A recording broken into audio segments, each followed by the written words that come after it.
നമസ്തേ. ജനം പ്രത്യേക ചർച്ച. ദുരിതമൊഴിയാതെ തീരവാസികൾ ഉണ്ടായിട്ടുണ്ട്. ഞങ്ങൾക്ക് സ്കൂളിലൊക്കെ പോയി കിടന്ന് ഞങ്ങളെ വിരട്ടിയൊക്കെ വിട്ട് ഞങ്ങൾ ഭവനത്തിന് ഒരു ഭവനം തരി ഇങ്ങനെ ചോദിച്ചിട്ട് പോലും ഞങ്ങൾക്ക് ഭവനം തരണില്ല. ഞങ്ങൾ ഈ കടപ്പുറത്ത് കടലിൽ കിടന്ന് തന്നെ ഞങ്ങൾ ജീവിക്കുന്നു. ഞങ്ങൾ എന്ത് ചെയ്യണം? ദുരിതാശ്വാസ ക്യാമ്പ് തുടങ്ങിയിട്ടുണ്ട്. നിങ്ങൾ എന്തുകൊണ്ട് അവിടേക്ക് കൃത്യമായി പോകാത്തത്? നിങ്ങൾ ഈ പ്രായം പൂർത്തിയായ മക്കളെയും കുട്ടിയെയും കൊണ്ടൊക്കെ അവിടെ പോയി ആ മക്കൾ കിടക്കുമ്പോ മക്കളല്ലേ, ഈ വലിയ മക്കൾക്കൊക്കെ എന്തെങ്കിലുമൊക്കെ ഇതാകുമല്ല. എല്ലാരും പോകില്ലല്ല, നമ്മൾ പോകും. നമ്മുടെ മക്കളെയും ഭർത്താക്കന്മാരെയും അവരെയൊക്കെ എവിടെ ഇട്ടിട്ട് പോകാൻ? പൂർണ്ണമായി ഇതാണ് ഞങ്ങളെ വീട് നോക്കി. ഇതെല്ലാം ഞങ്ങൾ നശിച്ച് കിടക്കുന്നതാണ്. പോസ്റ്റ് വരെ ഞങ്ങളെ വീടിൻ്റെ അടുത്ത് താമസം. ഞങ്ങൾക്ക് ആരും കിടക്കാൻ മാടമില്ല. ഞങ്ങൾ കടവാറാൻ തരാണ് കിടക്കുന്നത്. ഞങ്ങൾ സ്കൂളിൽ പോയാൽ അവർ പറയും 5 ദിവസം കിടക്കാം, നമ്മൾ ആറിനെ തിരിഞ്ഞു നോക്കാൻ ആരെയില്ല. അതുകൊണ്ട് ഞങ്ങൾ മത്സ്യത്തൊഴിലാളി ഞങ്ങളാണ്. നമ്മൾ നിയന്ത്രിക്കുന്നത് നിങ്ങളാണ്. ഞങ്ങൾക്ക് വർഷം തോറും ഇങ്ങനെ പോകണതുകൊണ്ട് ഞങ്ങൾ 5-6 കുടുംബമാണ് ഒരു വീട്ടിൽ താമസിക്കുന്നത്. ഞങ്ങൾ വീടും കൂടിയില്ല. 43 വർഷമായി കല്യാണം തരുന്നു. ഗവൺമെൻറ് കൊണ്ട് ഒരു നേട്ടം നമുക്ക് തന്നിട്ടുമില്ല. ഞങ്ങൾക്ക് ഭവനം കിട്ടിയിട്ടുമില്ല. അങ്ങനെയാണ് ഞങ്ങൾ വീടും കൂടും കൊണ്ട് താമസിക്കുന്നുണ്ട്. മക്കളെ ഇത് ഞങ്ങൾ പിടിച്ചു കൊണ്ടുപോയി. തെരഞ്ഞെടുപ്പൊക്കെയാണ്, സർക്കാരിന്റെ ആൾക്കാരും പ്രതിനിധികളും ഞങ്ങൾ വോട്ടൊക്കെ എല്ലാം ഉള്ളത് തന്നെ. ഞങ്ങൾ കമ്മ്യൂണിസ്റ്റിനിടും. ഞങ്ങൾ നമ്മൾ ഓർമ്മ വന്ന കാലത്ത് കമ്മ്യൂണിസ്റ്റ്. ഇപ്പോൾ അവരെ കൊണ്ടുവരുന്ന നേട്ടമില്ല. ഞങ്ങൾ കണ്ടാൽ പോലെ തിരിഞ്ഞു നോക്കൂല. ആറൊന്നും പോലെ അറിയാത്തവരാണ് ഇപ്പൊ ഈ മുമ്പർമാർ. ഞങ്ങൾ ഇവിടെ തന്നെ വീട്ടിൽ തന്നെ ഉണ്ട്. ഞങ്ങൾ കടയിലൊന്നും പോകില്ല. ഞങ്ങൾ വീട്ടിൽ ഇരിക്കണം. കാല് കൈ സ്വാധീനം ഇല്ലാതെ വീട്ടിൽ കിടക്കണം. ഭർത്താവ് കാല് കൈ സ്വാധീനം ഇല്ല, വാ പൊട്ടനാണ്. അങ്ങനെ ഞങ്ങൾ എല്ലാവരും വീട്ടിൽ കിടക്കുമ്പോൾ ഈ പ്രയത്നം ഞങ്ങൾ എവിടെ തുക കൊണ്ട് പോകണം? ഈ സർക്കാരുകാർ ഇവിടെ വന്ന് ഞങ്ങളെ നോക്കിയോ? എന്തിനും തിരിഞ്ഞു നോക്കിയോ? അവൻ കസേരയിലിരിക്കണം. അവന്റെ ഭാര്യ മക്കളെ വളർത്താൻ ഞങ്ങൾ ആരും നോക്കണം? ദുരിതത്തിലാണ് തീരദേശവാസികൾ. കഴിഞ്ഞ ദിവസമുണ്ടായ കടലാക്രമണത്തിൽ കനത്ത ആഘാതമാണ് സംസ്ഥാനത്തെ തീരമേഖല അഭിമുഖീകരിച്ചത്. പുനരധിവാസം വാഗ്ദാനങ്ങളിൽ മാത്രമായി ഒതുങ്ങുകയാണ്. യാതൊരു വാഗ്ദാനങ്ങളും സംസ്ഥാന സർക്കാർ പാലിക്കുന്നുമില്ല. വോട്ട് ബാങ്ക് രാഷ്ട്രീയം മാത്രമാണ് സർക്കാരിന്റെ മുന്നിലുള്ളത്. ഓഖി മുതൽ പ്രഖ്യാപിച്ച പുനരധിവാസ വാഗ്ദാനങ്ങളൊക്കെ പാഴാകുന്ന കാഴ്ചകളും നമ്മൾ കണ്ടതാണെന്ന് മാത്രമല്ല, പല കേന്ദ്ര പദ്ധതികളും തീരദേശത്തേക്ക് എത്തിക്കുന്നതിൽ സംസ്ഥാന സർക്കാർ പരാജയപ്പെട്ടു. പലതും അട്ടിമറിക്കപ്പെട്ടു എന്നുള്ളതാണ് വാസ്തവവും. എന്തായാലും കഴിഞ്ഞ ദിവസത്തെ കടലാക്രമണത്തിൽ വലിയ ആഘാതം തന്നെയാണ് തീരദേശ മേഖലയ്ക്ക് നേരിടേണ്ടി വന്നത്. അതിന്റെ പ്രതികരണമാണ് നമ്മൾ കണ്ടത്. രോഷാകുലരാകുന്നു, പലരും ദുഃഖാർത്ഥരാകുന്നു. എന്തായാലും ഇതിന്റെ യഥാർത്ഥ കാരണവും അല്ലെങ്കിൽ ഇതിന്റെ ഒരു ഇടപെടലും പരിശോധിക്കുന്നതിനായി നമ്മളോടൊപ്പം ഈ ചർച്ചയിൽ 2 അതിഥികൾ കൂടി ചേരുന്നുണ്ട്. NP രാധാകൃഷ്ണൻ മത്സ്യപ്രവർത്തക സംഘം പ്രതിനിധിയാണ്. അതോടൊപ്പം മത്സ്യപ്രവർത്തക കോൺഗ്രസ് വൈസ് പ്രസിഡന്റായ AG മൊറൈസ് കൂടിയുണ്ട്. അതിഥികൾക്കും പ്രേക്ഷകർക്കും ചർച്ചയിലേക്ക് ഒരിക്കൽ കൂടി സ്വാഗതം. ശ്രീ NP രാധാകൃഷ്ണൻ, കഴിഞ്ഞ ദിവസത്തെ കടലാക്രമണത്തിൽ ശാസ്ത്രീയമായ വിശദീകരണങ്ങളൊക്കെ നൽകുന്നുണ്ട്. പക്ഷേ അതിൻ്റെ കാരണങ്ങൾ അവിടെ നിൽക്കുമ്പോൾ പോലും തീരദേശവാസികൾ അനുഭവിക്കുന്ന ദുരിതത്തിന് അറുതിയില്ല എന്നുള്ളതാണ്. നേരത്തെ മുന്നറിയിപ്പ് നൽകി എന്നു പറഞ്ഞ് കൈകഴുകുന്ന ഒരു സംസ്ഥാന സർക്കാരിനെയാണ് കണ്ടത്. ഉണ്ടായ നാശനഷ്ടങ്ങൾക്കൊന്നും ഇതുവരെ ഒരു കണക്കെടുപ്പും നടത്തിയിട്ടില്ല. നിരവധി കെട്ടിടങ്ങൾ തകർന്നു, വള്ളവും വലയും നഷ്ടപ്പെട്ടു. ഇനി കടലിലേക്ക് ഒരു അറിയിപ്പ് ഉണ്ടാകുന്നതുവരെ ഇറങ്ങരുത് എന്നുള്ള മുന്നറിയിപ്പുമുണ്ട്. അന്നന്നത്തെ ഭക്ഷണത്തിനുള്ള മാർഗമില്ലാതെ ഉഴലുകയാണ് തീരദേശവാസികൾ ഇപ്പോഴും.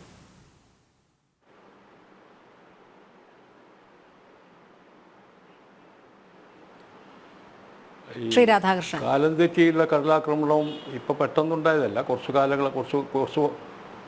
കാലം തെറ്റി നടക്കുന്ന കടലാക്രമണവും കുറച്ച് വർഷങ്ങളായി കേരളത്തിൽ ആവർത്തിക്കുകയാണ്.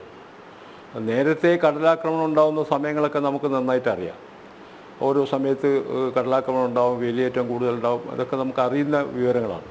പക്ഷേ ഇപ്പോൾ ഈ കാലാവസ്ഥാ വ്യതിയാനത്തോടനുബന്ധിച്ച് നേരവും കാലവും ഇല്ലാത്ത കടലാക്രമണവും കടലോര മേഖലയിൽ സംഭവിച്ചുകൊണ്ടിരിക്കുന്നുണ്ട്.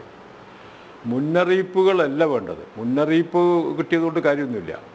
മുന്നറിയിപ്പ് മത്സ്യത്തൊഴിലാളികൾക്ക് തന്നാൽ സർക്കാരും മുന്നറിയിപ്പിനനുസരിച്ച് ഉണർന്ന് പ്രവർത്തിക്കണം.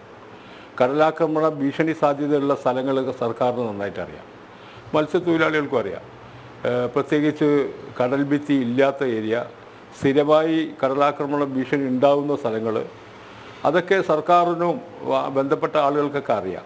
അപ്പം അത്തരം സ്ഥലങ്ങളിൽ ഈ മുന്നറിയിപ്പ് ഉണ്ടാകുമ്പോൾ മത്സ്യത്തൊഴിലാളികളോട് മുന്നറിയിപ്പ് പറയുന്നതിന് പകരം അത് പറയുന്നതോടൊപ്പം സർക്കാരിൻ്റെ ഭാഗത്തുനിന്നും മുന്നൊരുക്കങ്ങൾ ഉണ്ടാവണം. അത്തരം സ്ഥലങ്ങളിൽ നിന്ന് വള്ളങ്ങൾ മാറ്റിവെക്കാനും വളരെ തീരത്ത് താമസിക്കുന്നവരെ മാറ്റിപ്പാർപ്പിക്കാനും അങ്ങനെ കുറേ കാര്യങ്ങൾ ചെയ്യാനുണ്ട്. അപ്പോൾ അത്തരം കാര്യങ്ങൾ ചെയ്യുന്നതിൽ സർക്കാർ ഭരണകൂടമൊക്കെ വലിയ ബമ്പൻ പരാജയമാണ്. ഇവിടെ സൂചിപ്പിച്ചതുപോലെ വലിയ വാഗ്ദാനങ്ങൾ നൽകും നമ്മുടെ തീരദേശം, പ്രത്യേകിച്ച് കേരളത്തിലെ മത്സ്യബന്ധന മേഖലയിൽ, തീരമേഖലയിൽ എത്ര വാഗ്ദാനങ്ങൾ. നേരത്തെ ഇവിടെ അവതാരകർ സൂചിപ്പിച്ചു ഓക്കിക്ക് ശേഷം തീരസുരക്ഷയ്ക്ക് വേണ്ടിയിട്ട് നീക്കിവെച്ച ഫണ്ടുകൾ എത്രയാണ്? നമ്മൾ കേട്ടാൽ ഞെട്ടിപ്പോകുന്ന സംഖ്യയാണ്. തോമസ് ഐസക് എന്ന ധനകാര്യമന്ത്രി പ്രഖ്യാപിച്ചു 3000 കോടി തീരദേശത്തിൻ്റെ സുരക്ഷയ്ക്ക് വേണ്ടി പ്രഖ്യാപിച്ചതാണ്. ഒരു നയാ പൈസ അതിനു വേണ്ടി ചിലവാക്കിയില്ല. 2018 ഓക്കി വന്നു, 2019 ബഡ്ജറ്റിൽ പ്രഖ്യാപിച്ചതാണ്. ഒരു നയാ പൈസ ചിലവഴിച്ചിട്ടില്ല എന്ന് അടുത്ത ബഡ്ജറ്റിൽ അദ്ദേഹം തന്നെ പറഞ്ഞു. അദ്ദേഹം അതിൻ്റെ കൂടെ ഒരു 1000 കോടി കൂടി പ്രഖ്യാപിച്ചു. ഇതുവരെ ഒരു കാര്യവും ആ വകയിൽ നടപ്പിലാക്കിയിട്ടില്ല. കേരളത്തിൻ്റെ കാസർഗോഡ് മുതൽ തിരുവനന്തപുരം വരെയുള്ള സ്ഥലങ്ങളിൽ കടലാക്രമണം നടക്കുന്ന സ്ഥലങ്ങൾ എല്ലാവർക്കും കൃത്യമായിട്ടറിയാം.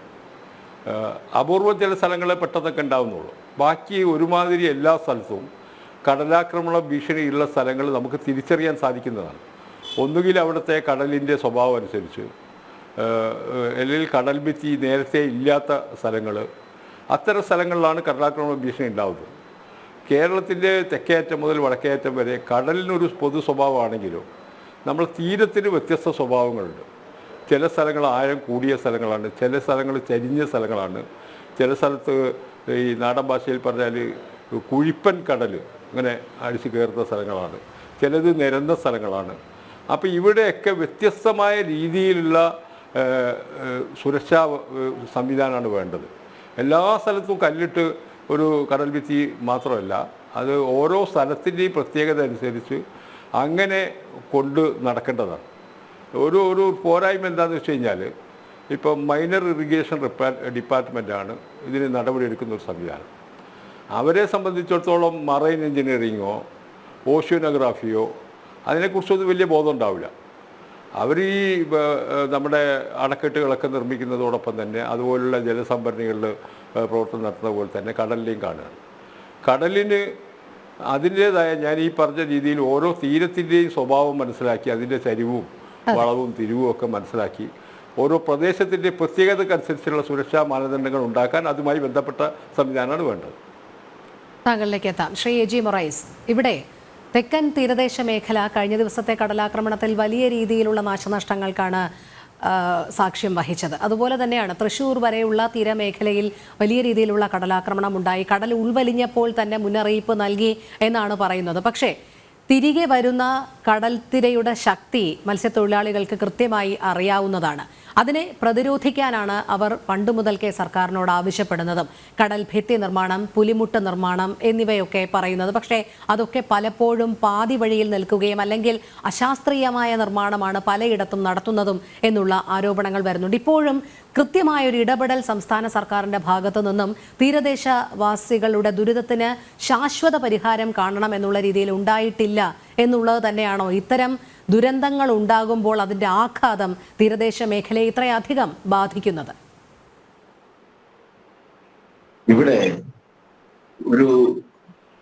ഒരു സംസ്ഥാന ഗവൺമെന്റ്, ഈ സംസ്ഥാന ഗവൺമെന്റ്, കേരളത്തിലെ സംസ്ഥാന ഗവൺമെന്റ് മത്സ്യത്തൊഴിലാളികളുടെ പ്രശ്നങ്ങൾ നേരിട്ട് മനസ്സിലാക്കാൻ മാക്സിമം ആക്സസ് ഉള്ളവരാണ്, അടുത്ത് നിൽക്കുന്നവരാണ്.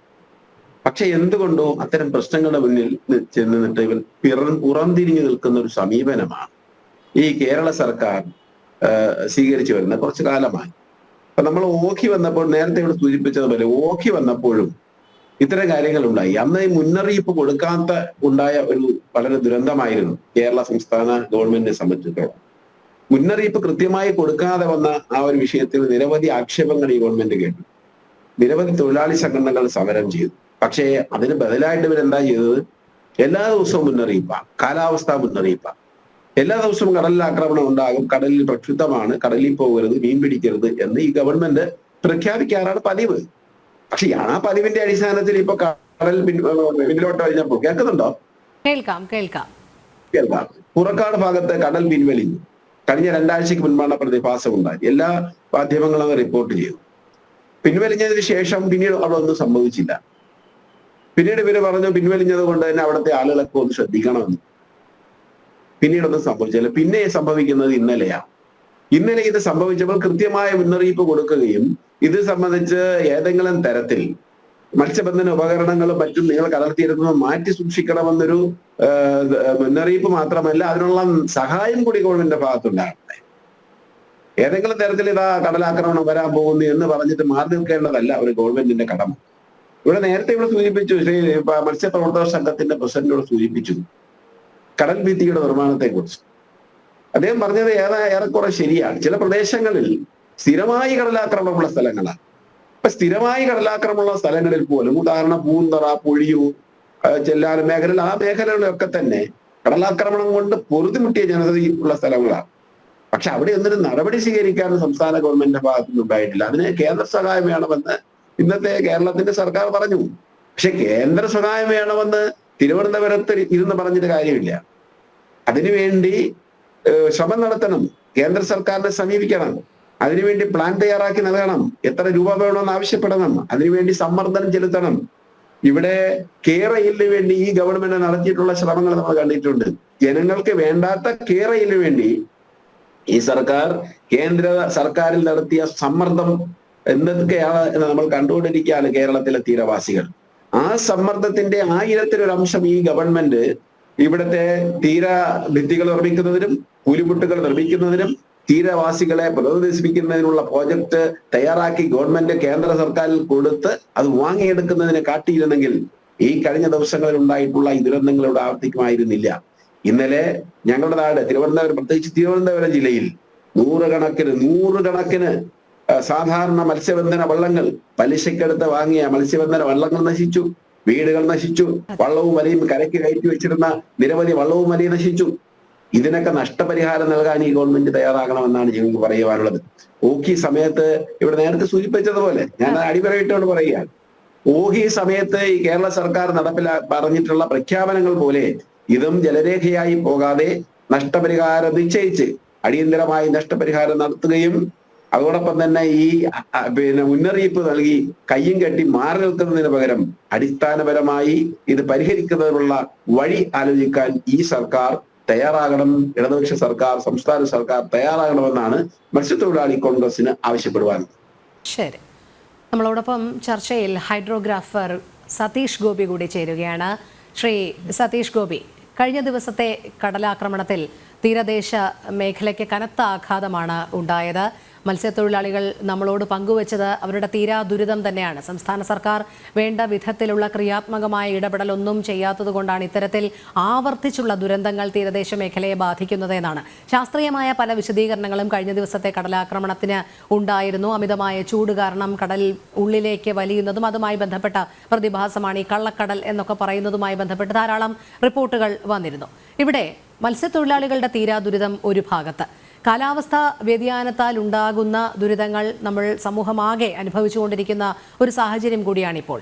എന്തായാലും തീരദേശവാസികൾക്ക് ഒരു ശാശ്വത പരിഹാരം എന്നുള്ള രീതിയിൽ എന്തൊക്കെ മുൻകരുതലുകൾ സംസ്ഥാന സർക്കാർ സ്വീകരിക്കണം? ശാസ്ത്രീയ വശത്തിലൂടെ അവർക്കിത് ഒരു പരിധിവരെ എങ്ങനെ ഇതിനെ നിയന്ത്രിക്കാനും തടയിടാനും കഴിയുമെന്നാണ് താങ്കൾ കരുതുന്നത്? അതെ, കള്ളക്കടൽ എന്ന് പറയുന്ന പ്രതിഭാസം 100 വർഷത്തിന് മുമ്പേ തന്നെ റിപ്പോർട്ട് ചെയ്തതായിട്ട് രേഖകളുണ്ട്. അതായത് ചൂട് സമയത്തോ അല്ലെങ്കിൽ കാലാവസ്ഥയിൽ ഉണ്ടാകുന്ന അതിശക്തമായ വളരെ പെട്ടെന്നുള്ള വ്യതിയാനങ്ങൾ, അതായത് സമുദ്രത്തിന്റെ ഉൾക്കടൽ ഭാഗത്ത് മർദ്ദത്തിൽ വരുന്ന വ്യത്യാസം, അന്തരീക്ഷ മർദ്ദത്തിൽ വരുന്ന വ്യത്യാസം, അതുപോലെ തന്നെ അതിശക്തമായ കാറ്റടിക്കുമ്പോൾ സമുദ്രത്തിന്റെ പിന്നീട് മേൽത്തട്ടിൽ അതിശക്തമായ കാറ്റടിക്കുമ്പോൾ ഉണ്ടാകുന്ന പ്രഷർ ഡിഫറൻസ്, ഇതെല്ലാം നമ്മുടെ തീരത്താണ് ഇതിന്റെ നെറ്റ് എഫക്റ്റ് വരുന്നത്. അപ്പൊ എവിടെയാണോ സംഭവിക്കുന്നത് അതിനടുത്തുള്ള തീരത്താണ് ഇതിന്റെ ആഘാതം ഉണ്ടാകുന്നത്. അപ്പോ ഇപ്പോ മഴയൊന്നുമില്ല, നമുക്ക് ഇവിടെ എന്താ പറയുന്നത് മൺസൂൺ സീസൺ അല്ല. പക്ഷെ കള്ളക്കടൽ പ്രതിഭാസം എന്ന് പറയുന്നത് വളരെ പെട്ടെന്ന് കടൽ വെള്ളം കരയിലേക്ക് അതിശക്തമായിട്ട് അടിച്ചു കയറുന്ന ഒരു പ്രതിഭാസമാണ്. ഇതുകൊണ്ട് ഏറ്റവും കൂടുതൽ ദുരിതം അനുഭവിക്കുന്നത് തീരത്ത് താമസിക്കുന്ന മത്സ്യബന്ധനവുമായി ബന്ധപ്പെട്ട സമൂഹമാണ്. അവർക്ക് കൃത്യമായ അറിയിപ്പ് കൊടുക്കുവാൻ നമുക്ക് കഴിയും. ഇന്നത്തെ സയൻസിന് കഴിയും. ഇതുപോലെയുള്ള പ്രതിഭാസം ഉണ്ടാകുന്ന സമയത്തിന് മുൻപ് തന്നെ അവർക്കൊരു അറിയിപ്പ് കൊടുക്കാൻ കഴിയും. അതായത് സമുദ്രത്തിലെ തിരമാലകൾ ഇത്ര മീറ്റർ, പിന്നീട് 1 മീറ്റർ അല്ലെങ്കിൽ 1.5 മീറ്റർ പൊങ്ങി വളരെ ശക്തമായി കരയിലേക്ക് വരാൻ സാധ്യതയുണ്ട്. അതുകൊണ്ട് വേണ്ട മുൻകരുതലുകൾ എടുക്കണമെന്നുള്ള അറിയിപ്പ് കൊടുക്കാൻ നമുക്ക് ഇന്നത്തെ സയൻസിന് കഴിയും. ഇന്ന് ആ സയൻസ് അത്രത്തോളം ഡെവലപ്പ് ചെയ്തതുകൊണ്ട് ഇന്നത്തെ ഗവൺമെന്റിനും കഴിയും, സർക്കാരിനും കഴിയും. ഇവിടെ നമുക്ക് അങ്ങനെയുള്ള അത്തരത്തിലുള്ള വളരെ പെട്ടെന്നുള്ള അറിയിപ്പ് കൊടുക്കാൻ കഴിഞ്ഞില്ല എന്നുള്ളതാണ് ഞാൻ മനസ്സിലാക്കുന്നത്.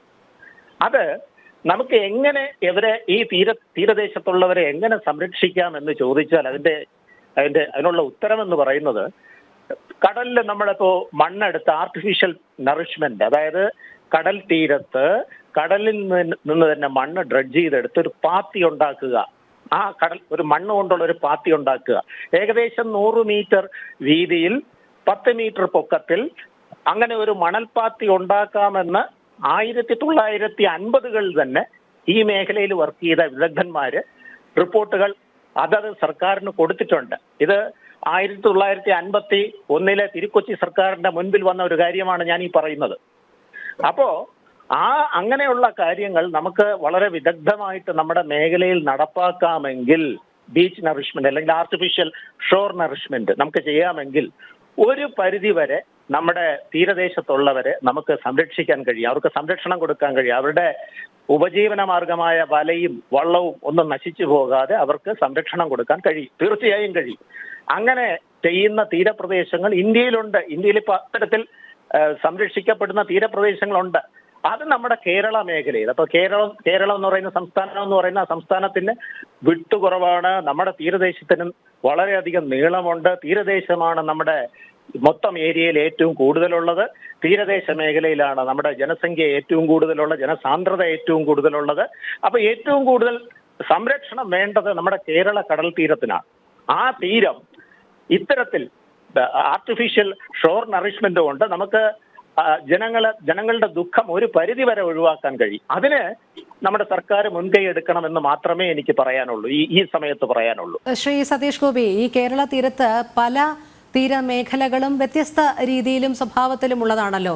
ചിലയിടത്ത് അതിശക്തമായ തിരമാലകൾ ആയിരിക്കും ഉണ്ടാവുക. പക്ഷേ ഈ കടൽഭിത്തി നിർമ്മാണം, നേരത്തെ താങ്കൾ പറഞ്ഞതുപോലെ ഈ ഷോർ നറിഷ്മെന്റ്, അത് ഏതു രീതിയിലാണ് പ്രായോഗികമാകാൻ സാധിക്കുക? ഇത് ഈ പറഞ്ഞത് 100% ശരിയാണ്. കാരണം പുറക്കാട് മേഖലയിൽ അതിശക്തമായ കടൽക്ഷോഭം ഉണ്ടാകുമ്പോൾ അതിനടുത്തുള്ള പ്രദേശത്ത് കടൽക്ഷോഭം ഉണ്ടാകില്ല. അതുപോലെ തന്നെ പുറക്കാട് മേഖലയിൽ പിന്നീട് കടൽ ഉൾവലിയുമ്പോൾ അതിനടുത്തുള്ള തീരപ്രദേശങ്ങളിൽ അത്തരം ഒരു പ്രതിഭാസം ഉണ്ടാകുന്നില്ല. അത് ഈ പറഞ്ഞത് ശരിയാണ്. അപ്പൊ ഇതിന് നമ്മൾ ശാശ്വതമായ പരിഹാരം എന്ന് പറയുന്നത് കടലിൽ നിന്ന് മണ്ണ് ഡ്രഡ്ജ് ചെയ്തെടുത്ത് കടൽ തീരത്ത് കൊണ്ടുവന്നിട്ട് കടലിന്റെ തീരം സമ്പുഷ്ടമാക്കുക. അങ്ങനെ സമ്പുഷ്ടമാക്കുമ്പോൾ ഒരു പരിധി വരെ കടലിന്റെ പിന്നീട് ശക്തമായ വേലിയേറ്റം, അതായത് തീരത്തിലോട്ട് അതിശക്തമായി തിര അടിച്ചു കയറുന്ന ആ എനർജിയെ ന്യൂട്രലൈസ് ചെയ്യാൻ ഈ സമ്പുഷ്ടമായ തീരത്തിന് കഴിയും. അങ്ങനെ തീരം അതിന്റെ എനർജിയെ ന്യൂട്രലൈസ് ചെയ്യുമ്പോൾ തീരദേശത്ത് താമസിക്കുന്നവരുടെ വസ്തുവകകൾക്കൊന്നും നാശനഷ്ടം ഉണ്ടാവില്ല. അവരെ നമുക്ക് സംരക്ഷിക്കാൻ കഴിയും. ഇത് കടലിലെ തിരക്കുഴിക്കപ്പുറം നിന്ന് മണ്ണ് ഡ്രഡ്ജ് ചെയ്തെടുത്ത് ആ മണ്ണിനെ തീരത്ത് കൊണ്ടുവന്ന് നിക്ഷേപിച്ച് തീരത്തെ സമ്പുഷ്ടമാക്കുക. തീരത്ത് ഒരു 100 മീറ്റർ വീതിയിൽ ഒരു 10 അടി പൊക്കത്തിൽ മണ്ണിട്ട് നികത്തി മണലിന്റെ ഒരു പാത്തി ഉണ്ടാക്കുക, തീരത്തിന് സമാന്തരമായിട്ട്. അങ്ങനെ ചെയ്തു കഴിയുമ്പോൾ തീരത്തിന് വരുന്ന ആഘാതമെല്ലാം, ഏറ്റവും കൂടുതൽ സമുദ്രത്തിൽ നിന്ന് വരുന്ന ആഘാതമെല്ലാം ഈ തീരം ഏറ്റെടുത്ത് അതിന്റെ എനർജിയെ ന്യൂട്രലൈസ് ചെയ്ത് അവിടെ ഉള്ള ജനങ്ങളെ നമുക്ക് സംരക്ഷിക്കാൻ കഴിയും. അതാണ് ഈ ഷോർ നറിഷ്മെന്റ് കൊണ്ട് നമ്മൾ ഉദ്ദേശിക്കുന്നത്. ഇത് ഇന്നത്തെ വികസിത രാജ്യങ്ങളെല്ലാം ഈ പരീക്ഷണം നടത്തി വിജയിച്ചിട്ടുണ്ട്. നമുക്ക് ഈ പശ്ചിമഘട്ടത്തിലെ കല്ല് അത്രയും പശ്ചിമഘട്ടത്തെ മുറിച്ചെടുത്ത് അതിന്റെ കല്ല് കൊണ്ടുവന്ന് തീരത്തെ സംരക്ഷിക്കാമെന്നുള്ള നമ്മുടെ കാര്യം. പശ്ചിമഘട്ടം നശിക്കുകയുള്ളൂ, തീരം സംരക്ഷണം എന്ന് പറയുന്നത് വാക്കിൽ മാത്രമേ ഉണ്ടാവുള്ളൂ. ഈ കല്ല് കൊണ്ടിട്ട് കടൽ ഭിത്തി കെട്ടി തീരം സംരക്ഷിക്കുന്ന രീതി, അത് ഇന്ന് ഒരു വികസിത രാജ്യങ്ങളും ആ രീതി അഡോപ്റ്റ് ചെയ്യുന്നില്ല. അപ്പൊ അതിന് ഏറ്റവും നല്ല മാർഗം എന്ന് പറയുന്നത് ആർട്ടിഫിഷ്യൽ ഷോർ നറിഷ്മെന്റ് ആണ്. അതെന്ന് പുതുച്ചേരിയിലും വിശാഖപട്ടണത്തും അതുപോലെ മഹാരാഷ്ട്ര തീരത്തും കർണാടക തീരത്തും ഒക്കെ പരീക്ഷിച്ച് വിജയിച്ചിട്ടുള്ളതാണ്. ശ്രീ രാധാകൃഷ്ണൻ, നമ്മളിപ്പോൾ കണ്ടത് കൊല്ലം ബീച്ച് റോഡ് ഉപരോധിക്കുന്ന മത്സ്യത്തൊഴിലാളികളാണ്. അവർ ആവശ്യപ്പെടുന്നത് ഞങ്ങളുടെ കിടപ്പാടം നഷ്ടപ്പെട്ടു, എന്ത് പരിഹാരമാണ് സർക്കാരിന്റെ ഭാഗത്തു നിന്നും ഉണ്ടാകുന്നത് എന്നാണ്. നമുക്കറിയാം, കാലാകാലങ്ങളായി ഇത്തരത്തിൽ വീട് നഷ്ടപ്പെടുന്നവർക്ക് ഒരു പുനരധിവാസ പാക്കേജ് എന്നുള്ളത് സഫീഷ്യന്റ് അല്ല എന്നുള്ള ആരോപണം തന്നെയാണ് ഉയരുന്നത്. അതുമാത്രമല്ല, സർക്കാർ പലപ്പോഴും വിമർശന സ്വരത്തിൽ ഉന്നയിക്കുന്നത് ഇവർ പുനരധിവാസത്തിന് തയ്യാറാകാത്തത് കൊണ്ടാണ്. പലപ്പോഴും കടൽ തീരങ്ങളിൽ തന്നെ താമസിക്കാൻ അവർ ഇഷ്ടപ്പെടുന്നു, അതുകൊണ്ടാണ് ഈ പുനരധിവാസത്തിന് അവർ മുൻകൈ എടുക്കാത്തത് എന്നുള്ള വിമർശനമാണ് സർക്കാരിന്റെ ഭാഗത്തുനിന്നും ഉണ്ടാകുന്നത്. പക്ഷേ പാവപ്പെട്ട മത്സ്യത്തൊഴിലാളികൾ പറയുന്നത് അതല്ല, സർക്കാർ കൃത്യമായ പുനരധിവാസം നൽകാത്തത് കൊണ്ടാണ് തങ്ങൾക്ക് ഇത്തരത്തിൽ ജീവിക്കേണ്ടി വരുന്നത്.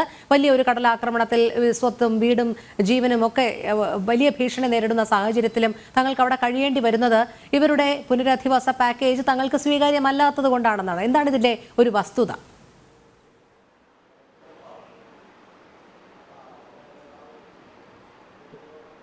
പുനരധിവാസ പാക്കേജിനെ കുറിച്ച് പറയുമ്പോൾ നമുക്കറിയാം, കേരള തീരത്ത് കേരള ഗവൺമെൻറ്, കഴിഞ്ഞ ഗവൺമെൻറ്റാണ് പുനർഗേഹം പദ്ധതി പ്രഖ്യാപിച്ചത്. തീരത്ത് നിന്ന് 50 മീറ്ററിൻ്റെ ഉള്ളിൽ താമസിക്കുന്നവരെ മാറ്റിപ്പാർപ്പിക്കാനാണ് പുനർഗേഹം പദ്ധതി എന്ന് പറയുന്നത്. തുടക്കത്തിൽ സർക്കാർ പറഞ്ഞത് മത്സ്യത്തൊഴിലാളികൾക്ക് സ്വീകാര്യമല്ല, അവർ അവിടെ നിന്ന് ഒഴിഞ്ഞു പോകണം, 10 ലക്ഷം റുപ്യ വാങ്ങണം. അത് ശരിയല്ല എന്ന് ചർച്ച നടത്തി കുറേ കാലം കഴിഞ്ഞിട്ടാണ് പിന്നീട് പറയുന്നത് നിങ്ങളുടെ സ്ഥലം അവിടെ തന്നെ ഉണ്ടാവും, നിങ്ങൾക്ക് 10 ലക്ഷം റുപ്യ ഉണ്ട്. പക്ഷേ തീരത്തെ, അതൊക്കെ നമ്മൾ ഏറെ ചർച്ച ചെയ്തതാണ്, തീരത്ത് തന്നെ താമസിക്കണമെന്നുള്ളത് നിർബന്ധമാണ്. കാരണം മത്സ്യബന്ധനമാണ് തൊഴിൽ. മത്സ്യബന്ധനം നടത്തി ഉപജീവനം നടത്തുന്ന ആളുകൾ തീരത്തിൽ നിന്ന് വളരെ ദൂരെ പോയി താമസിക്കാൻ പറ്റില്ല. തീരത്ത് എല്ലാ സ്ഥലത്തും വലിയ വിലയാണ്, ഭൂമിക്ക് ഭയങ്കര വിലയുള്ള സ്ഥലമാണ്. അവിടെ 10 ലക്ഷം റുപ്യ കൊണ്ടൊന്നും വീട് വെച്ച് താമസിക്കാൻ പറ്റില്ല, അതുകൊണ്ടൊന്നും. പക്ഷേ ഗവൺമെൻറ്റിന് ഇച്ഛാശക്തി ഉണ്ടായിരുന്നെങ്കിൽ 18,000-ലധികം ആൾക്കാരെ മാറ്റിപ്പാർപ്പിക്കാൻ തീരുമാനിച്ച് 3000 ചില്ലാനം കോടി ഉറുപ്പിക മാറ്റിവെച്ച പുനർഗേഹം പദ്ധതി വെറും, ഞാൻ മനസ്സിലാക്കുന്നത് 1000-ൻ്റെ താഴെ ആളുകളെ മാത്രമേ മാർപ്പിക്കുക. കാരണം ഏതാനും ഫ്ലാറ്റുകൾ ഉണ്ടാക്കി എന്നല്ലതാണ്. ആ പുനർഗേഹം പദ്ധതി പൊളിഞ്ഞുപോയി. പുനരധിവാസം വാഗ്ദാനങ്ങളല്ലാതെ നടപ്പിലാവുന്നില്ല എന്നുള്ളതിൻ്റെ ഏറ്റവും വലിയ ഉദാഹരണം നേരത്തെ അവിടെ ചർച്ച ചെയ്തില്ലേ, പുറക്കാട്. 10 കൊല്ലം മുമ്പ് കടൽ കയറി 19ഓളം കുടുംബങ്ങൾ വീട് നഷ്ടപ്പെട്ടവരെ പുനരധിവസിപ്പിക്കുന്നതിൽ ഒരു 9 കൊല്ലത്തോളം അവർ സാമൂഹ്യ സേവാ കേന്ദ്രത്തിൻ്റെ പുറമ്പോക്കിൽ സാരി മറച്ച് കെട്ടിയിട്ടൊക്കെ ജീവിക്കേണ്ടി വന്ന ഗതികേട് എല്ലാ ചാനലുകളും നിരവധി പ്രാവശ്യം കാണിച്ചിട്ടുണ്ട്. ഒരു സർക്കാരിൻ്റെയും ഒരു അധികാരികളുടെയും കണ്ണ് തുറന്നിട്ടില്ല. കേരളത്തിലെ മുഴുവൻ മത്സ്യത്തൊഴിലാളികൾക്ക് അറിയുന്നതാണ് പുറക്കാട് കടപ്പുറത്തെ 10-50ഓളം കുടുംബങ്ങൾ അനുഭവിച്ച ദുരിതം. എത്ര വർഷങ്ങളോളം ആ ഒരു സാമൂഹ്യ സേവാ കേന്ദ്രത്തിൽ പ്രായമായ പെൺകുട്ടികളുമായിട്ട് അച്ഛനമ്മമാർ കഴിഞ്ഞത്. ആ പുനരധിവാസത്തിൻ്റെ കാര്യത്തിൽ ആരായാലും കേരളത്തിൽ മാറി മരിച്ചവർ വമ്പൻ പരാജയമാണ്. തീരദേശവാസികളെ സംബന്ധിച്ചിടത്തോളം തീരത്ത് തന്നെ താമസിക്കണമെന്നുള്ള നിർബന്ധമാണ്. ഇവിടെ മുന്നറിയിപ്പൊക്കെ ശാസ്ത്രീയമായി ചെയ്യാൻ പറ്റും. അദ്ദേഹം പറഞ്ഞതുപോലെ ശാസ്ത്രീയമായിട്ട് എത്രയും നേരത്തെ ചെയ്യാൻ പറ്റും. മുന്നറിയിപ്പ് നൽകുക മാത്രമല്ല വേണ്ടത്, മുന്നറിയിപ്പ് നൽകി വരാൻ പോകുന്ന ദുരന്തത്തിന് മുന്നൊരുക്കങ്ങൾ നടത്താൻ സർക്കാരാണ് മുൻകൈ എടുക്കേണ്ടത്. ഇനി അഥവാ മുന്നൊരുക്കങ്ങൾ നടത്തിയിട്ടില്ല, എന്തെങ്കിലും സംഭവങ്ങൾ ഉണ്ടായാലും സർക്കാരിൻ്റെ ഭാഗത്ത് നിന്ന് ഇടപെടൽ വേണ്ടേ. ഞാൻ മനസ്സിലാക്കിയത് തിരുവനന്തപുരത്തും കൊല്ലത്തൊക്കെ ഇപ്പോൾ പ്രതിഷേധമായി രംഗത്തിറങ്ങിയ സർക്കാർ എവിടെ? ഒരു സമൂഹത്തിനൊരു പ്രശ്നം ഉണ്ടായാലും നാട്ടിലൊരു പ്രശ്നം ഉണ്ടായാലും ആരാണ് മുൻകൈ എടുക്കേണ്ടത്? അവരെ പുനരധിവസിപ്പിക്കുന്ന കാര്യത്തിൽ, അവർക്ക് സഹായം ചെയ്യുന്നതിൻ്റെ കാര്യത്തിൽ ആവശ്യമായ നടപടികൾ എടുക്കേണ്ടത് സർക്കാരാണ്. ആ കാര്യത്തിൽ എല്ലാ കാലത്തും പരാജയമാണ്. അതുകൊണ്ടാണ് മത്സ്യത്തൊഴിലാളികൾക്ക് തീരദേശ റോഡ് അവർക്ക് ആകെ അറിയുന്ന കാര്യം. ഇന്നും മുന്നറിയിപ്പ് നൽകിയിട്ടുണ്ട്, സർക്കാരിന്റെ ഭാഗത്തു നിന്ന് ഇന്നും മുന്നറിയിപ്പ് നൽകിയിട്ടുണ്ട്. ഇന്നും കടലാക്രമണ ഭീഷണി നിലനിൽക്കുന്നുണ്ട്, കടലിൽ ഇറങ്ങരുത്, അനുവാദമില്ലാതെ മത്സ്യബന്ധനത്തിന് പോകരുത് എന്നൊക്കെ ഇന്നും മുന്നറിയിപ്പ് നൽകിയിട്ടുണ്ട്. നമ്മൾ പറഞ്ഞതുപോലെ ഈ മുന്നറിയിപ്പുകളിൽ മാത്രമായി സർക്കാരിന്റെ ബാധ്യത അല്ലെങ്കിൽ ഉത്തരവാദിത്വം ഒതുക്കുകയാണ്. അത് തന്നെയാണ് ഞാൻ പറഞ്ഞത്. മുന്നറിയിപ്പ് മാത്രമല്ല വേണ്ടത്, ആ വരാൻ പോകുന്നതിന് മുന്നൊരുക്കങ്ങൾ നടത്തേണ്ടതാരാ? മുന്നറിയിപ്പ് മത്സ്യത്തൊഴിലാളിക്ക് കിട്ടിയോ, ഓക്കെ, മത്സ്യത്തൊഴിലാളി കടലിൽ പോകരുത്, അതൊക്കെ ഒരു വലിയ പ്രശ്നമാണ് ചർച്ച ചെയ്യുമ്പോൾ. ഈ കഴിഞ്ഞ കുറച്ച് വർഷങ്ങളായിട്ട് കടലിൽ പോകരുതെന്നുള്ള മുന്നറിയിപ്പ് 100 ദിവസമല്ല ഒരു വർഷത്തിലുണ്ട്. ഈ മുന്നറിയിപ്പും കാത്ത് അവർ നിന്നാൽ മുന്നറിയിപ്പ് കൊണ്ട് പുഴുങ്ങി തിന്നാൽ വയറ് നിറയോ? മുന്നറിയിപ്പ് പുഴുങ്ങി തിന്നാൻ പറ്റില്ലല്ലോ. മുന്നറിയിപ്പ് ഉണ്ടാവുന്നതോടൊപ്പം തന്നെ അതിന് വേണ്ട നടപടികൾ കൂടി സർക്കാർ എടുക്കണം. മത്സ്യത്തൊഴിലാളികൾ ആവശ്യപ്പെടുന്നതാണ്. അപ്പോഴാണ് അവർ ഞങ്ങളോടൊപ്പം സർക്കാരുണ്ടെന്ന് തോന്നുക. മുന്നറിയിപ്പ് നൽകിക്കോട്ടെ. മുന്നറിയിപ്പ് നൽകി കഴിഞ്ഞാൽ വരാൻ പോകുന്നതിനെ എങ്ങനെ നേരിടും? അതിനൊരു മുന്നൊരുക്കങ്ങൾ നടത്തേണ്ടത് സർക്കാരാണ്. മത്സ്യത്തൊഴിലാളികൾക്ക് വേണമെങ്കിൽ ഓടിപ്പോവാം. സർക്കാരിൻ്റെ ഭാഗത്തു നിന്ന് ഞങ്ങൾ മത്സ്യത്തൊഴിലാളികളോടൊപ്പമാണെന്നുള്ളത് കാണിക്കേണ്ടത് അവരവിടെ ഉണ്ടാവണം. സംഭവം ഉണ്ടായി കഴിഞ്ഞിട്ട് പോലും ആ രംഗത്തേക്ക് തിരിഞ്ഞു നോക്കാത്തതാണ് ഇത്തരം പ്രതിഷേധങ്ങൾക്ക് കാരണമാകുന്നത്. ഒരു സംഭവം ഉണ്ടായി, ഏതായാലും പരാജയപ്പെട്ടു, എന്നാൽ ഉണ്ടായാലെങ്കിലും കൂടെ നിൽക്കണ്ടേ? ഉണ്ടായിക്കഴിഞ്ഞ് അതിനുവേണ്ടി പരിഹാരത്തിന് സർക്കാരിൻ്റെ ഭാഗത്തു നിന്നുള്ള ശ്രമങ്ങൾ ഉണ്ടാകുമ്പോൾ ഇത്തരം പ്രതിഷേധങ്ങൾ ഉണ്ടാവില്ല. സർക്കാരിനെയോ ബന്ധപ്പെട്ടവരെ കാണാത്തത് കൊണ്ടാണ് അവർ റോട്ടിലേക്ക് ഇറങ്ങേണ്ടി വരുന്നത്. അപ്പോൾ ഇതൊന്നും ഇപ്പം തുടങ്ങിയതൊന്നുമല്ല, കുറേ കാലങ്ങളായിട്ട് തീരദേശ ജനത അനുഭവിക്കുകയാണ്. ആര് വന്നു കഴിഞ്ഞാലും വാഗ്ദാനങ്ങൾ ഏറെ നൽകും, വലിയ വലിയ കോടികൾ പ്രഖ്യാപിക്കും, പക്ഷെ ഒന്നും നടപ്പിലാക്കുന്നില്ല. തീരദേശത്തെ ഈ 625 കിലോമീറ്റർ വരുന്ന കടലോരം ഇത്രയും ലക്ഷക്കണക്കിന് മത്സ്യത്തൊഴിലാളികളും ഈ കേരളത്തിൻ്റെ ഭാഗമാണ്. അത് ഈ കേരളത്തിൻ്റെ ഭാഗമായതുകൊണ്ട് തന്നെ അതിനു വേണ്ടിയിട്ട് പ്രത്യേക പദ്ധതികൾ ഉണ്ടാവണം. ഞാൻ നേരത്തെ സൂചിപ്പിച്ച വളരെ ഗൗരവമായൊരു പ്രശ്നമുണ്ട്. ഇത് കടലാക്രമണം ഉണ്ടാകുമ്പോൾ നമ്മൾ കുറച്ച് കടലിൽ കല്ലിടും എന്നൊക്കെ പറയും. അദ്ദേഹം നേരത്തെ സൂചിപ്പിച്ചില്ലേ ബീച്ച് നറിഷ്മെൻറ്റ്. ചില സ്ഥലങ്ങളിൽ ബീച്ച് നറിഷ്മെൻറ്റ് ആവശ്യമാണ്. അവിടെ പുതിയ തീരമുണ്ടാക്കണം. അതിപ്പം ശാസ്ത്രീയമായി പരീക്ഷിച്ച് വിജയിച്ച സംഭവങ്ങളാണ്. അത്തരം തിരുവനന്തപുരം, കൊല്ലം ജില്ലകളിലെ കടലോര മേഖലയിൽ പല സ്ഥലത്തും അത് അനിവാര്യമായ ഘട്ടമാണുള്ളത്. എല്ലാ സ്ഥലത്തും അതിൻ്റെ ആവശ്യമൊന്നുമില്ല. എന്നാൽ ഇത്തരം കാര്യങ്ങൾ നടത്താൻ ആവശ്യമായ നടപടി ഉണ്ടാക്കേണ്ട സർക്കാരാണ്. അതെ, ഈ പഠന റിപ്പോർട്ടുകളൊക്കെ ചുവപ്പ് നാടയിൽ കുടുങ്ങുന്ന കാഴ്ച തന്നെയാണ് നമ്മൾ കാണുന്നത്. ശ്രീ AG മൊറൈസ്, നമ്മൾ കഴിഞ്ഞ മിനിറ്റുകൾക്ക് മുൻപ് കണ്ടതാണ് കൊല്ലത്തെ പ്രതിഷേധം. അവരൊക്കെ ആ പൊരിവെയിലത്ത് റോഡിൽ കുത്തിയിരുന്ന് ഉപരോധിക്കുകയാണ്. എന്തെങ്കിലും രീതിയിലുള്ള ശാശ്വത പരിഹാരം വേണമെന്ന്. അപ്പോഴും ജില്ലാ കളക്ടർ ആവശ്യപ്പെടുന്നത് 3 ദിവസത്തെ സമയമാണ്. കിടപ്പാടം നഷ്ടപ്പെട്ട് വഴിയരികിൽ നിൽക്കുന്നവരോടാണ് സർക്കാർ സംവിധാനങ്ങൾ ഇനിയും ഒരു 3 ദിവസത്തെ സാവകാശം കൂടി ചോദിക്കുന്നത്. ഇന്നും മുന്നറിയിപ്പുണ്ട് കടലാക്രമണ ഭീതിയിൽ.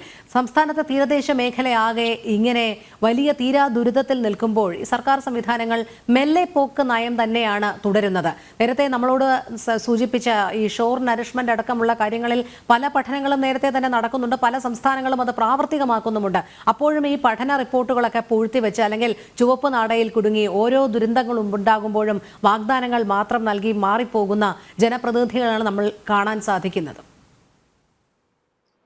ഇവിടെ കൊല്ലത്ത് നടന്ന പ്രതിഷേധം റിപ്പോർട്ട് ചെയ്യപ്പെട്ടത് മാത്രമല്ല, റിപ്പോർട്ട് ചെയ്യപ്പെടാത്ത നിരവധി പ്രതിഷേധങ്ങൾ തീരദേശത്ത് നടക്കുന്നു.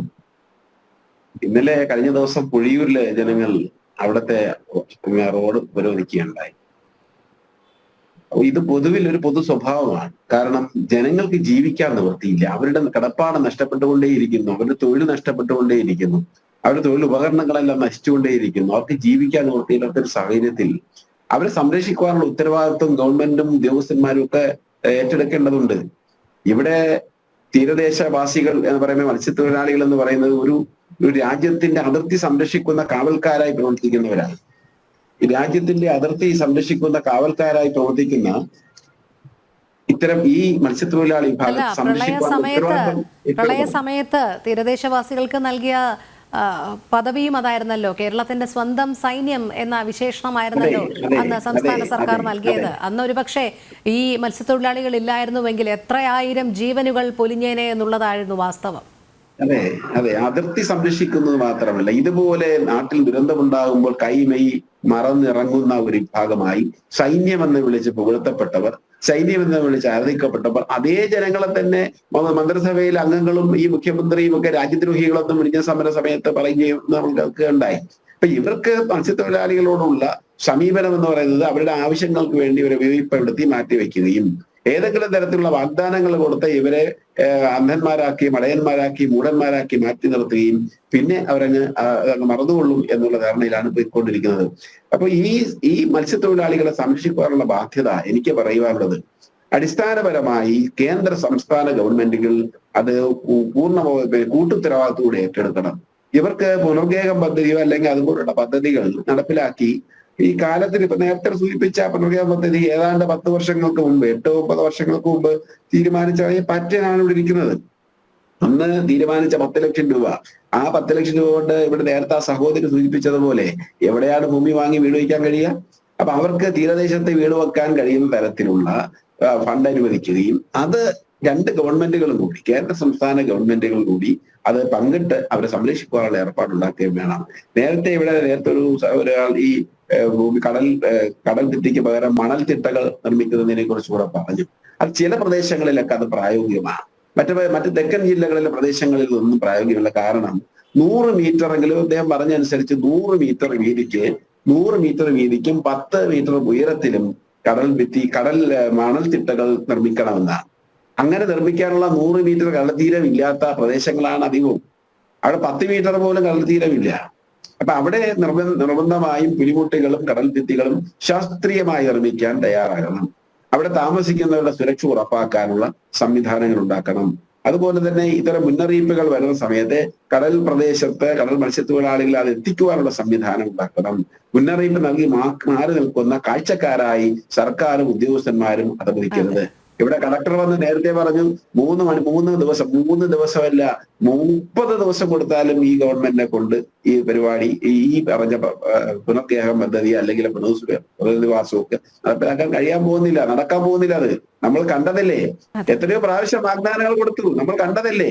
ഒന്നും ചെയ്തില്ലല്ലോ. നേരത്തെ ഇവിടെ ശ്രീ രാധാകൃഷ്ണൻ അദ്ദേഹം സൂചിപ്പിച്ച പോലെ ആയിരക്കണക്കിന് രൂപ ബഡ്ജറ്റിൽ, ആയിരക്കണക്കിന്, ഒരു വർഷം 3000, പിന്നെ 2000, പിന്നെ 1000, ഇങ്ങനെ കൂട്ടി പ്രഖ്യാപനങ്ങൾ കടലാസിൽ എഴുതി വെക്കുന്നതല്ലാതെ ഒരു ഗവൺമെന്റ് ഏതെങ്കിലും തരത്തിലത് പ്രാവർത്തികമാക്കി കാണിക്കാൻ ഉള്ള നടപടികളുമായി മുമ്പോട്ട് പോയിട്ടില്ല. ധനസഹായം അഭ്യർത്ഥിക്കുമ്പോൾ സംസ്ഥാന ഗവൺമെന്റ് പണമില്ല എങ്കിൽ അത് കേന്ദ്ര സർക്കാരിനോട് ആ പ്രൊജക്ട് അവതരിപ്പിച്ച് അവരുടെ സമ്മർദ്ദം ചെലുത്തി വാങ്ങിയെടുക്കുവാനുള്ള നടപടി ഈ ഗവൺമെന്റ് സ്വീകരിക്കണ്ടേ? അപ്പൊ മത്സ്യത്തൊഴിലാളികളെ നിങ്ങൾക്ക് ഇത്തരം പ്രശ്നങ്ങൾ ഉണ്ടാകുമ്പോൾ മാത്രം വന്ന് മുഖം കാണിച്ച് അവരെ എന്തെങ്കിലും പറഞ്ഞ് പറ്റിച്ച് കടന്നു പോകാനാണ് ഒരു ഗവൺമെന്റ് ഇവിടെ ഇരിക്കുന്നത്. തീർച്ചയായിട്ടും ഇത്തരം നടപടിക്കെതിരെ ശക്തമായ ജനവികാരം ഉയരും.